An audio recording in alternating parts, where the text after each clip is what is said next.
However, from the aspect of the visibility, I am not so satisfied with the button of Pause Laju. This is because we will only realize that there will be more function inside the button when we move our mouse to here.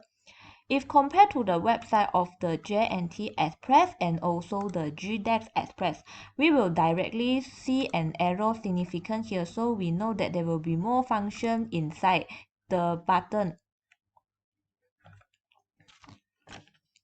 Next, every element on the screen contribute to the user understanding of the function, as the function of the button is clearly stated in the description, such as the service button, the join us button, about button, and also the support button.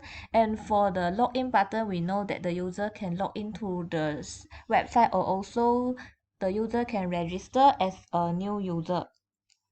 For the aspect of the organization, the interface that I like the most is the website of J&T.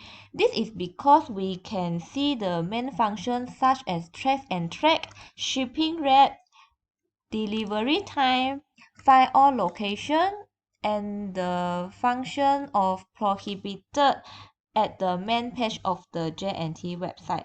Most of the user will lastly look at the functions such as the company profile, as we more often use the website to track our parcel only.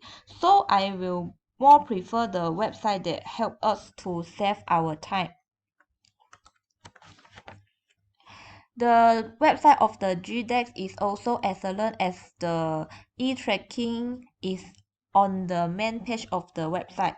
If compared to the website of the Pause Laju, I think that the function of the Pause Laju is not so helpful to the user. For example, for the postage calculator, most of the user in Malaysia usually already know that the postage is 8 ringgit in West Malaysia and 40 ringgit to East Malaysia per kg.